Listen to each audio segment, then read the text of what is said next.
A lot of people have been asking me about why I went to Germany and why I left Australia and what's the story behind it. Spider, spider on the ceiling, tell me what your little heart is feeling. I come from a small town in the Australian bush, just south of Kananook, Frankston. Spider, spider. Growing up there wasn't easy. I had not as many options as you'd say have in New York City or Beijing. There was only a few jobs available to us. Basically what happens is on your 15th birthday, you get paired up with someone else who's got a birthday on the same day, and you have to go visit the Lord Mayor at the top of Gulliver's Hill. So on the day of my birthday, I got paired up with this dude, Rudy Denson. It's quite a good-looking dude, bit of a ladies' man. So we get to the top of the hill, and the mayor's all like, "Here's your bumper grub, Sparrow, you fucking doing all right, you fucking Harry." And I ask him what are our two job options that we have to fight for. It's the fucking birthday, boys. Not in school anymore.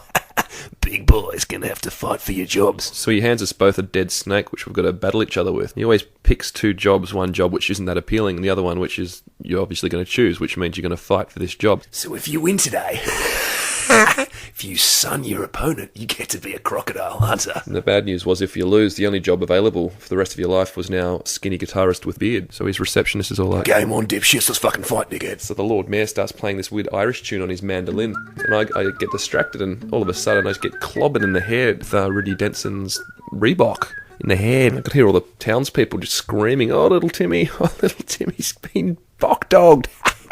This is the first time in my life I'd ever copped a bock-dogging, and it was definitely the worst time and place for it to happen, but the day was about to get a lot worse. "Alright, follow me, come get your paperwork sorted out and meet your mentors." Rudy Denson gets paired up with Steve Irwin for the next 4 years, and he's his hero. He's like this awesome Australian icon. He gets to spend every day with him for the next 4 years learning his craft and crocodile hunting. So I'm asking, who's my mentor? "Oh, you're right, you'll be right, mate. Sit there, she'll be right. She'll be in there with you a second, mate. She'll be there in a second, mate." Stalling, because I knew how disappointed I'd be when they finally come in, and it's my mentor.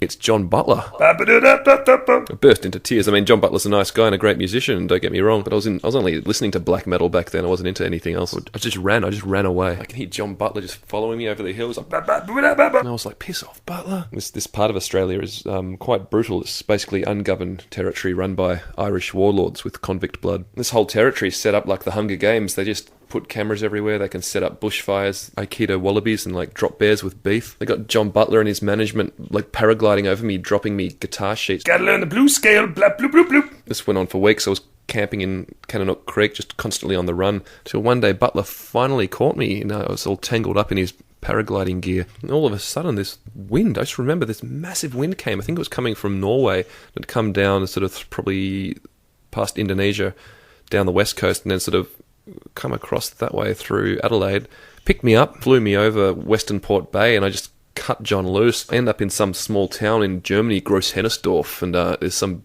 black metal dude just staring at me. Das ist gut, das ist richtig gut, mein neuer Studenten. Took me into his basement and just taught me these awesome scales every day. I was just chained up, shredding. Spider, spider on the ceiling, tell me what your little heart is feeling. Well, if it all